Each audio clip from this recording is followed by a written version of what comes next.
मैं जब आश्रम पे थी, जब मुझे इंचार्ज बनाया गया, मैंने कहा मैं कमाई करूँ, मैं कोई जॉब देखूँ, हाँ, सेंटर कैसे चलाऊँगी?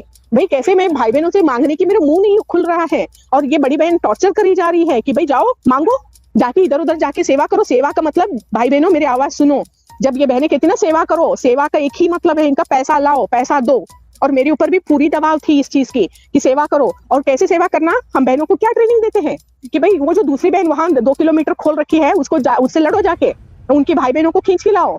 ये सेवा होती है, ये भगवान है यहाँ पे। आप मूर्ख हो जो लोग जा रहे हो वहाँ पे। कैसे कैसे बदतमीज़ी से बात करती थी, कितनी बहनों का ज़िंदगी खराब किया, आश्रम पे आई हुई बहनों को बेइज़्ज़ती करना, सबके सामने बेइज़्ज़ती कर देना उन्हों की लाइफ़ का, बहुत ज़्यादा, मारने तक तो उसके हाथ उठते थे। मतलब इतना डिफरेंस कि अगर 5 बहनें हैं तो 5 तरह का अलग-अलग व्यवहार होता था उनके, हर चीज़ करने में मतलब इनको वो हेजिटेशन ही नहीं है। इनको गंदा करके चीज़ लगता ही नहीं है। जैसे-जैसे बड़े हो जाते हैं ना, भगवान तो भूल ही जाते हैं, धीरे-धीरे भाई अच्छे सुंदर सा भाई हो, गाड़ी हो, बंगला हो और अगर कोई शादीशुदा भी हो कोई बंदा, तो गाड़ी में बैठने के लिए जैसे आएगी ना बहन, वो वाइफ पीछे बैठेगी, ये आगे बैठ जाएगी। मानोगे आप इतनी उसके अंदर होती है कि मतलब कब ये घर टूटे और कब इन्हों को मैं कब्ज़ा करूँ। चाहे आदमी अलग हो जाए, चाहे औरत। जो नहीं देगा उनको टॉर्चर करने लग जाएगी सबके सामने। भई तुम तो सेवा नहीं देते हो, आप तो क्या शूद्र बनोगे, आपको बाबा धन नहीं देगा, मतलब सबके सामने आपको ज़लील करने लग जाएँगी, तो आप शर्म के मारे सबके सामने पैसे देने के लिए मजबूर हो जाओगे। मैं समझती हूँ शुरू में 2-3 साल बड़े मीठी-मीठी बातों की वजह से चलने लगते हैं। जैसे उनकी गलतियाँ, उनकी बुराइयाँ समझ आने लगता है ना, छोड़ भी नहीं सकते क्योंकि वो कहने लग जाती हैं, ये तो परिवार है भाई साहब, बहन ये तो परिवार है, परिवार में अच्छा-बुरा होता है। आप अपने बच्चों को बुरा देखकर उनको छोड़ दोगे क्या? तो बाबा के घर में बुराई देख के छोड़ दोगे? अरे! तुम बाबा के घर में बुराई दिखाने के लिए बाबा के घर बनाई है क्या? अगर बाबा के घर में और परिवार में कोई फ़र्क नहीं है, तो फिर तो बाबा के घर बंद करो भई। ये है बहन, ये वाला जो न्यूज़पेपर है, ये ज्योति बिंदु के नाम पर ब्रह्म कुमारियाँ चली जा रही हैं और ये जो उसका पूरा है ब्रह्म कुमारियों के साथ क्या नहीं होता, इसमें वो एक समर्पित बहन है, वो ये भी बोलती है कि उसको पुड़िया दी कि तू दूसरे वाली को मार दे। बहुत सारे कन्याओं का, कुमारों का, परिवार का जीवन खराब होता जा रहा है और ऐसी संस्था को अगर सपोर्ट देते रहेंगे आगे बढ़ने में, फिर तो कभी भी ये खराब होने की सिलसिला खत्म ही नहीं हो पाएगा। तो कहीं न कहीं से तो इस खराब करने वाली संस्था को जड़ों से हटाने का, निकालने का आंदोलन कब की करना चाहिए था, अभी कर रहे हैं। तो आप सबको देखिए, आप लोग जितने भी सुन रहे हो, मुझे नहीं लगता मेरे जितनी भगवान के लिए आपने ज़िंदगी दे दिया होगा। अगर दिया भी होगा, अभी तक आप वापस आए नहीं होंगे क्योंकि आप फँस गए हो। आप बुरी तरह से फँसे हुए हो आश्रम पर। आप कई बार आप लोगों के मन में भी होता ही होगा, अरे छोड़ो ना ये आश्रम। लेकिन मैं 100% कह रही हूँ, वो बहनें आपको छोड़ने ही नहीं दे रही होंगी। कहीं न कहीं से आपको लपेट रही है, कहीं न कहीं से फ़ोन करेंगी, पहुँच जाएँगी टोली लेकर के, किसी को भिजवा देगी, हाँ? अगर महीने भर 1 महीना ना जाके दिखा दीजिए आप लोग, आपको किस तरह से परेशान करेंगे आपको पता है। मैं अपना शुरू का अगर अनुभव सुनाऊँ, मैं बहुत ही छोटी थी, 10 साल की उम्र में थी, जब मेरे माँ-बाप को किसी ने कहा था कि भई आश्रम बहुत अच्छा होता है, वहाँ शांति मिलती है। तो मेरी मम्मी को बहुत अच्छा लगा शुरू में ही जब आश्रम जाने लगे। यानी ये 90s की बात कर रही हूँ, जब हमें पता चला कि ये आश्रम में एक ज्ञान सुनाते हैं। तो जब हम जाने चला है ब्रह्म कुमारी इसके हाँ, ब्रह्मा कुमारी इसको कोई हॉस्पिटल में गए थे। मेरे माँ की तबीयत थोड़ी टेंशन में होती थी, कोई ना कोई बात को लेकर के, तो मेरे पापा उनको रेगुलरली ले जाते थे हॉस्पिटल। तो हॉस्पिटल में जो आया बैठती है, वो रोज़ देखती थी कि ये इलाज के लिए आते रहते हैं, ये छोटी-छोटी टेंशन को बहुत ले रही है। तो इसलिए उसने आया ने बोला कि मेरे पापा को यहाँ आगे कहीं एक आश्रम है, वहाँ जाइए, बहुत अच्छा होता है। बस इतना ही सुन के मेरे पापा ने हॉस्पिटल के तुरंत बाद वहाँ ले गए। लेकिन मेरी मम्मी को शुरू में कुछ भी नहीं समझ आया, चुपचाप बैठती थी और आ जाती थी करके, ऐसे धीरे-धीरे 10-15 दिन, पता नहीं कितना टाइम लगा होगा, माँ को अच्छा लगा क्योंकि उसको लगता था शिव जी की नाम है, शिव की तो वैसे वो भक्तन थी, शिव की बहुत व्रत करती थी, इस वजह से उसको बहुत जल्दी, मतलब समझती हूँ मैं, तब 10 साल की थी। हमें तो कोई मतलब ही नहीं था ज्ञान क्या है कुछ भी समझने का, सिर्फ हमारा मतलब ये होता था कि भाई माँ-बाप जा रहे हैं और हमें साथ में ले जाते थे, जाके बैठते थे। धीरे-धीरे क्या होता है पता है वहाँ जो बहन है वो खाने में बुलाएगी, बिछाएगी, तो हमें बस उनकी व्यवहार, उनकी प्यार ऐसा लगता है कि भई यही सच्चा है। पर कहीं न कहीं मुझे उसी समय दिखाई पड़ता था, वो बहन हमारे साथ कुछ और व्यवहार करती थी और जो वहाँ रहती थी एक बहन गरीब सी या जो भी हो सकती है, उनके पास इतना सपोर्ट नहीं था, तो उसको बहुत ही अत्याचार करती थी हमारे सामने ही। कहा तो मुझे बोलती थी, अरे आशा तुम कितनी प्यारी हो, कितनी बाबा की अच्छी बच्ची हो, और वहाँ ही मेरी दूसरी तरफ वो खड़ी है तो उसको थप्पड़ भी मार देती थी, उसको कहती थी बेकार काम की, तुम तो बिल्कुल ही जानवर जैसे हो, ऐसे बोलते थे। किसको थप्पड़ मारती थी? जो दूसरी बहन वहाँ आश्रम पे सेवा करने आती थी उसको। वो तो कितने साल?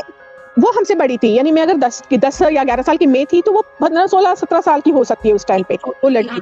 वो आश्रम के पास में रहती थी। वो रोज आकर के सवेरे से शाम तक उसको बहन को सेवा में साथ देती थी। वो जो बहन थी आश्रम में, उसकी उम्र तब 40 साल से ऊपर ही होगी जब हम उनके पास जाने लगे थे। तो हमें हिम्मत नहीं होता था कि ऐसा क्यों बर्ताव कर रहे हैं। उस बहन का नाम क्या था थप्पड़ मारती अभी थी? तो वो मर भी गई है। उसका नाम पुष्पा बहन था। ये थी वहां कर्नाटक से निकले थे, तो वहां की बहन थी वो।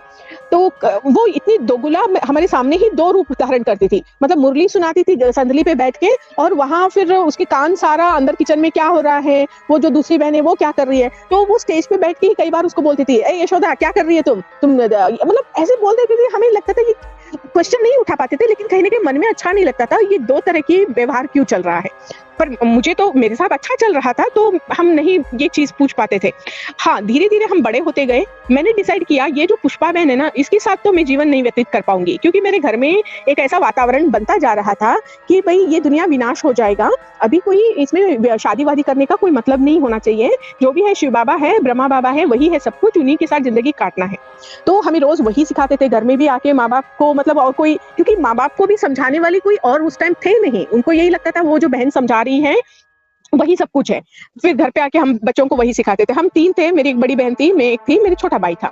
अब हम जैसे 15-16 साल के बन गए, 17 साल के होते होते मेरे मन में आ गया चलो अब दुनिया ही विनाश होना है, और कोई रास्ता घर पे दिखाया ही नहीं था। मेरे माँ बाप ने ऐसा कभी नहीं कहा कि भाई जाओ कोई नौकरी वगैरह अच्छा कर लो, नहीं, क्योंकि माँ बाप के ऊपर दबाव था। बहन सदा दबाव करती थी, भाई अपनी कन्या को समर्पित कराओ। तो मेरे माँ बाप को लगता था शायद यही जिंदगी है, क्वेश्चन ही नहीं कर सकते। हाँ, आपकी बहन भी हो गई थी? नहीं, मेरी बड़ी बहन नहीं समर्पित हो रही थी, वो काफी द्वंद्व में थी, वो शादी करना चाहती थी। और मेरे मन में कभी शादी का ख्याल इसलिए नहीं आया था क्योंकि मैं बहुत ज्यादा प्रभावित हो गई थी। भाई ठीक है, मैं भी सफेद वस्त्र पहनूंगी, सफेद ड्रेस पहनूंगी, मैं भी आश्रम जाऊंगी, मैं भी ज्ञान सुनाऊंगी। मेरे अंदर तो ये था कि जो भगवान के बारे में इन्होंने सुनाया था वो दिमाग में चढ़ गया था, और हर एक को अपनी जबान से मैं सबको यही सुनाती थी कि भाई भगवान आया, शिव बाबा आया, योग करो, ठीक है। लोगों को वही सुनाने में मेरा जीवन शुरू हो गया। लेकिन अगर उस उम्र में मेरे माँ बाप दोनों रास्ते दिखाए होते, बेटा ये भी पढ़ाई है, ये भी एक जॉब है, ये भी एक नौकरी है, और ये दूसरी तरफ ये है, तुम चुन लो जो करना है। लेकिन ऐसा ना हो करके हमारे लिए एक ही रास्ता दिया गया था। उसमें मम्मी पापा का भी दोष नहीं कह सकती, क्योंकि मम्मी पापा को माइंड वॉश किया गया था पूरी तरह से कि भाई ये दुनिया विनाश हो जाएगा, इन बच्चों को अब समर्पित कराओ। तो इस नहीं तो माँ बाप जब घर पे बैठ के हमारे भविष्य के बारे में चिंतित होते थे, मैं कई बार सुनती थी मेरी माँ कहती थी क्या करें इन बच्चों का, अब शादी कराएं क्या आश्रम पे भेजे क्या। वो द्वंद में थे, ऐसा भी नहीं बहुत खुश थे कि आश्रम पे छोड़ दे। फिर मेरे बाबू कहता था देखो हर एक का कर्म है, हो सकता है वहां उनके लिए अच्छा ही हो। मेरे माँ कहती थी नहीं वो बहन कैसे कैसे बर्ताव करती है, ऐसे बहनों के साथ जिंदगी इन बच्चों का कैसे होगा। फिर मेरे बाप कहता कि नहीं देखो हर एक की नसीब अलग है, जरूरी थोड़ी है हमारे बच्चों के साथ भी ऐसे दुष्व्यवहार हो सकता है, ऐसा नहीं। मतलब दोनों माँ बाप भी कंफ्यूज थे। ये ज्ञान जब हमारे घर पे एंट्री किया तब से हमारी लाइफ में उथल पुथल शुरू हो चुका था। मेरे माँ बाप का डिसीजन मेकिंग पावर खत्म हो चुकी थी।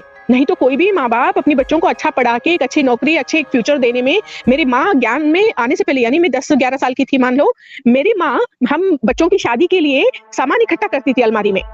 कहती थी आशा की शादी में ये दूंगी, शीला की शादी में, मतलब इस तरह से करके वो सामान इकट्ठा करके अलग अलग सेक्शन बांट के रखती थी। फिर जब आश्रम पे आने लगे धीरे धीरे तो माँ को लगा देखो ये मैंने इकट्ठा करा है, मैं कब दूंगी इन बच्चों। तो आप सोचो, आप सभी भाई बहनें जो मुझे सुन रहे हो, आप सोचिए कि एक माता पिता को बच्चों को लेकर बहुत अंदर से चिंता होती है, और ऐसे माँ बाप की दिमाग ही अगर आपने देखो आश्रम वालों ने वॉश कर दिया तो वो माँ बाप भी कंफ्यूज हो गए। अब बच्चे किस रास्ते पे जाने से इनका अच्छा होगा वो भी डिसीजन नहीं ले पा रहे हैं। फिर क्या होता है, मेरी भी इच्छा वहां की तरफ ही हो गया, क्योंकि मेरे भी मन में ना वो जो मेहनत करते हैं पढ़ाई में, वो मेहनत तो नहीं करने का था मुझे, समझ रहे। बड़े आसानी से भाई मीठी मीठी ज्ञान सुनाओ, बैठे रहो सफेद ड्रेस पहन के, लोगों को अच्छा लगेगा, वाह मिलने लग गया मुझे। और मैं सच्चाई से बोलती थी। देखो उस उम्र में धोखाधड़ी का तो कोई मतलब नहीं है ना। अगर मुझे कोई कह देता कोई पत्थर भी भगवान है तो उस पत्थर को ही अपना जीवन साथी मानकर मैं जिंदगी काट सकती हूँ। उस उम्र में ऐसा होता है। तो जब शिव बाबा का फोटो दिखाया, ब्रह्मा बाबा का कहा भाई यही है तुम्हारे सब कुछ, तो हम मान गए और दूसरों को भी मनाने में हम लग गए, उसी को बहुत अच्छा मानकर। अब ऐसा करने के बाद क्या हुआ, समर्पित होने की बात आ गई, भाई ठीक है समर्पित कर लेंगे। मेरे माँ बाप ने कहा ठीक है हो जाओ भाई, तुम्हारे दिल है, और माँ बाप को भी अच्छा लगा। और आश्रम वाली तो वैसे एक पैर में खड़ी थी, लेकिन हम उस आश्रम पे नहीं रहे, हम उस जगह से दूसरे शहर पे आ गए, यानी बड़े शहर पे हमें ट्रेनिंग दिया गया। माउंट आबू में पहले 1 महीना ट्रेनिंग हुआ, ये 91-92 में मान लीजिए ये हमारे बैच रहा। फिर वहाँ ट्रेनिंग के बाद हमें दिल्ली भेजा गया, सिटी फोर्ट में हमारी 1 महीना ट्रेनिंग रहा। ट्रेनिंग में क्या है, वही कितना आप कितना कोर्स करा पाते हो, कोर्स करके दिखाओ, फिर उसमें क्वेश्चन आंसर, फिर आपस में बहनों का मेल जोल, भाई किसकी एडजस्टमेंट कम होती है, क्यों जवाब देती है, ऑब्जर्वेशन होता था। यही ट्रेनिंग में भाई बहनों आपको बताओ, ट्रेनिंग ऐसा कोई ये नहीं है, कोई क्या कहते हैं कि मिलिट्री ट्रेनिंग होता है जैसे स्ट्रिक्ट। ये जरूर था कि भाई हाँ 3 बजे उठो, 4 बजे उठ के जो नहीं उठते तो उनको भी करेक्शन देते थे, क्यों नहीं उठे। तो अल्टीमेटली ट्रेनिंग में क्या होता, हम बच्चों का, हम कन्याएं बहुत छोटी उम्र से लेकर बड़ी उम्र तक भी थी हमारी ग्रुप में, कोई 30-35 की भी उम्र में थे। तो हम लोगों को कहा गया भाई आप अपना गलती जो हुई है लाइफ में वो लिख के दे दो, समझ रहे हो, ट्रेनिंग में। और बहुत बहनें जो हमसे बड़ी थी, जॉब करती थी, शायद और भी कई चीजें होती थी, वो लिख करके दे दिया। और 1-2 का कुछ अफेयर था या बेचारे जो भी है शादी करने के मूड में थे, या वो लिख के दे दिया, तो उन्होंने की अलग सा क्लास लगी, समझ रहे। तो मतलब भगवान को क्या लिख के दे रहे हो, लेकिन ये तो बहनें ही उसको उसको क्या कहते हैं, ये लोग शिव बाबा को समर्पित नहीं करते थे। इंदौर का केस मैंने इतना बड़ा अखबार में निकला था कि वो पर्चियां पाते हैं, मंडे सब लोग अपने सीक्रेट्स लिखो और शिव बाबा को समर्पित करो, और दूसरों ने जो गलती आपने देखी है वो भी लिखो। और वो ना चुपचाप रख लेते थे, फिर उसको घर में, ये हमें नहीं पता था। भाई बहनों आप सभी ये ध्यान रखो, ये ऐसी गलती कभी नहीं करना। फिर मेरे से भी एक बार आश्रम जब रहने लगी तो मुझे कहीं ना कहीं, देखो मैं भी एक बच्ची थी, मेरा उम्र भी तब 20-22 साल का था, तो मेरे अंदर भगवान के लिए पूरी श्रद्धा बन गई थी। इतनी श्रद्धा कि मन में कोई इंसान के प्रति इच्छा जागृत होना भी बहुत बड़ा पाप है। इतना तक हमारी पुरुषार्थ बन गया था कि मन में जैसे बाबा कहता 8 घंटा याद करो, तो 8 से भी ज्यादा करने लग जाते थे।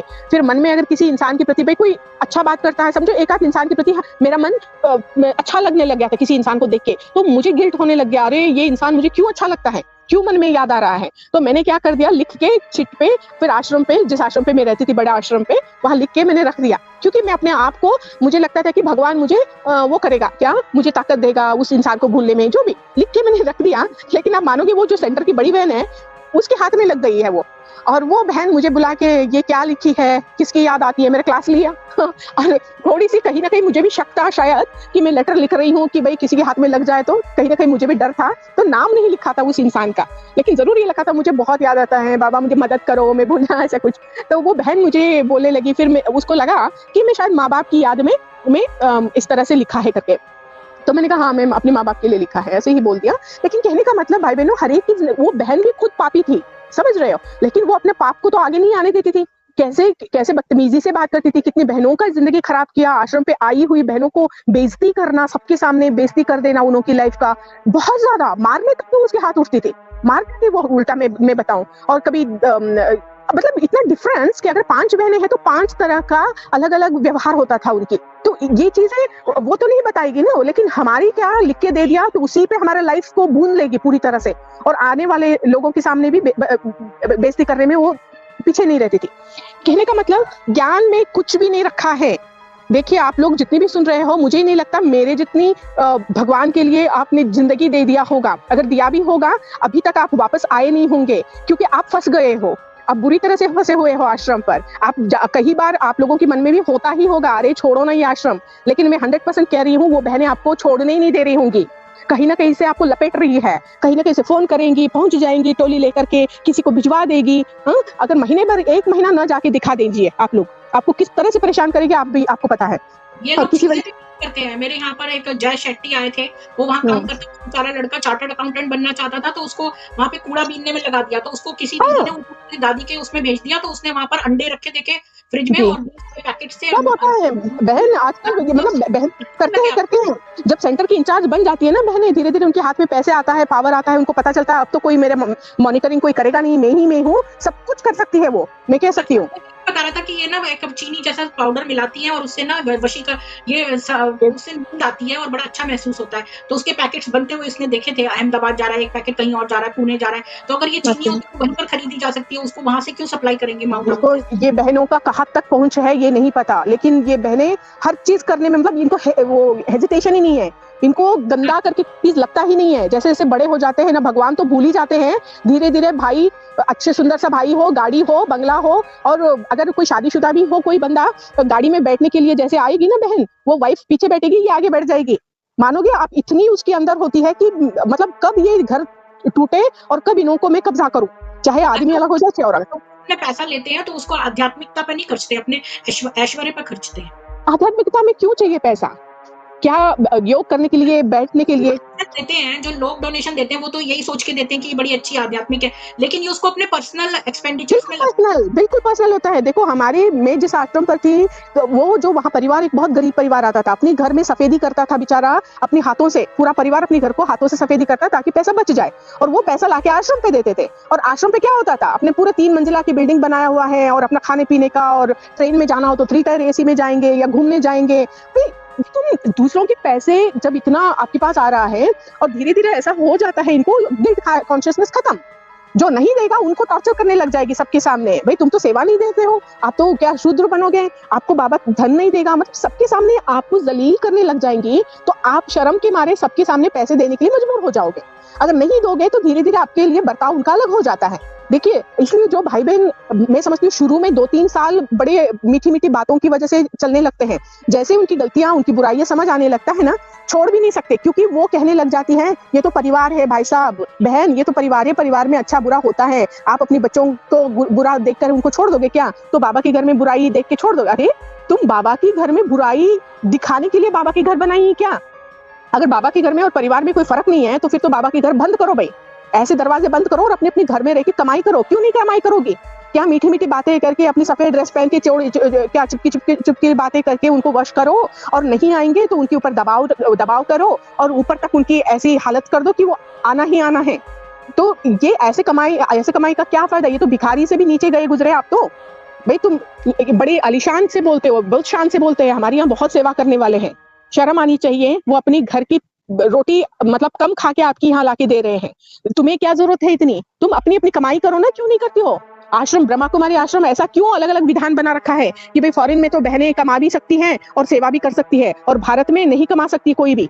मैं जब आश्रम पे थी, जब मुझे इंचार्ज बनाया गया, मैंने कहा मैं कमाई करूं, मैं कोई जॉब देखूं, हाँ सेंटर कैसे चलाऊंगी भाई, कैसे मैं भाई बहनों से मांगने की मेरा मुंह नहीं खुल रहा है, और ये बड़ी बहन टॉर्चर करी जा रही है कि भाई जाओ मांगो, जाके इधर उधर जाके सेवा करो। सेवा का मतलब, भाई बहनों मेरी आवाज सुनो, जब ये बहनें कहती ना सेवा करो, सेवा का एक ही मतलब है इनका, पैसा लाओ पैसा दो। और मेरे ऊपर भी पूरी दबाव थी इस चीज की कि सेवा करो, और कैसे सेवा करना, हम बहनों को क्या ट्रेनिंग देते हैं कि भाई वो जो दूसरी बहन वहां 2 किलोमीटर खोल रखी है, उससे लड़ो जाके, उनकी भाई बहनों को खींच के लाओ। ये सेवा होती है? ये भगवान है यहाँ पे? आप मूर्ख हो जो लोग जा रहे हो वहां पे। अच्छा, एक बात और बताओ कि मेरे पास जो है ना, मैंने एक स्ट्रीम की थी, उसमें मैंने दिखाया था, न्यूज़पेपर्स में आया था कि इनकी जो ये है बहन, ये वाला जो न्यूज़पेपर है, ये ज्योति बिंदु के नाम पर ब्रह्म कुमारियां चली जा रही हैं, और ये जो उसका पूरा है ब्रह्म कुमारियों के साथ क्या नहीं होता, इसमें वो एक समर्पित बहन है, वो ये भी बोलती है कि उसको पुड़िया दी कि तू दूसरे वाली को मार दे जान से, तो उसने मतलब जान से नहीं, सॉरी, पुड़िया देने से उसका मानसिक वो खराब हो जाएगा। तो एक को तो इन्होंने पागल कर दिया, प्रकाश नाम की ब्रह्म कुमारी को, जो दूसरी वाली है, तो उसको पुड़िया देने को बोला, तो उसने जब नहीं दी तो इन्होंने उसको बंद करके, यहाँ माउंट आबू में तलघर इन्होंने अंदर कमरे बना रखे हैं, और वहां पर बंद करके उसको बांध के छोड़ दिया, और 4 दिन भूखा रखा। उसके घर वाले किसी बड़ी मुसीबत से उसको निकाल के लेके गए। मैं इतनी गहराई का मतलब ये जो बातें हैं, हाँ हाँ नीलिमा जी।